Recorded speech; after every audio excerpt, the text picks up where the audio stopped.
హైదరాబాద్ లో నిబంధనలకు విరుద్ధంగా సప్లై చేస్తున్న అల్ప్రాజోలం టాబ్లెట్స్ పట్టుబడ్డాయి. 1,80,000 టాబ్లెట్స్ ను ఎక్సైజ్ శాఖ సీజ్ చేసింది. ఈ కేసులో 2 నిందితులు అరెస్టు కాగా పరారీలో మరొకరు ఉన్నట్టు పోలీసులు తెలిపారు.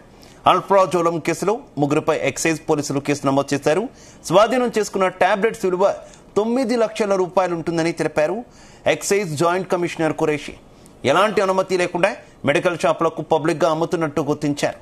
ఈ టాబ్లెట్స్ వాడడం వల్ల ప్రాణాలకు ప్రమాదం అని తెలిపారు.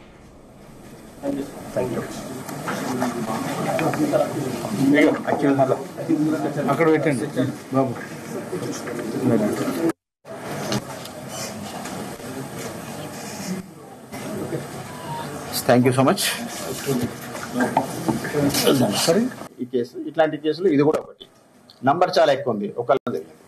వీటితో పాటు అదర్ డ్రగ్స్ నేను చెప్పినట్టుగా anti BP, anti sugar drugs, తర్వాత అబార్షన్ కిట్స్, తర్వాత ఇతర టాబ్లెట్స్ కూడా స్వాధీనం చేసుకోవడం జరిగింది. అది దాని డీటెయిల్స్ డీసీ అథారిటీస్ మీకు ఇస్తారు. పర్మిషన్ ఉందా లేదా అనేది కూడా మేము పరిశీలిస్తున్నాం. ఆ కంపెనీస్ మార్కెటింగ్ వాళ్ళకి కానీ మ్యానుఫ్యాక్చరింగ్ వాళ్ళకి కానీ పర్మిషన్ ఉందా లేదా అనే విషయాన్ని పరిశీలించాల్సిన అవసరం ఉంది.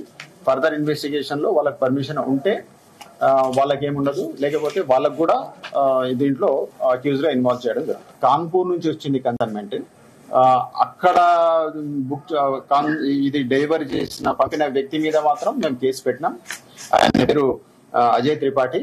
ఆయన A3 గా ఉన్నాడు. దీంట్లో ఆయనను త్వరలో అరెస్ట్ చేస్తాం. దానికోసం ప్రత్యేక బృందాలు తయారు చేసి పంపిస్తున్నాం. మ్యానుఫ్యాక్చరర్ గురించి ఫర్దర్ ఇన్వెస్టిగేషన్ అవసరం ఉంది. యాక్షన్ మనం తీసుకోవడానికి ఉండదు, అది స్టేట్ సబ్జెక్ట్. కాకపోతే ఆ రాష్ట్ర అధికారులకు మేము ఈ విషయాన్ని చేరవేస్తాం.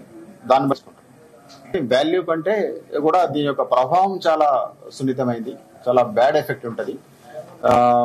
మెయిన్లీ యూత్ వాళ్ళందరూ కూడా దీన్ని వాడే అవకాశం ఉంది. ఈ యాక్చువల్లీ కన్జ్యూమర్స్ దాని యొక్క మోడస్ ఆపరెండి గురించి ఫర్దర్ ఇన్వెస్టిగేషన్ ఇంకా చేస్తున్నాం.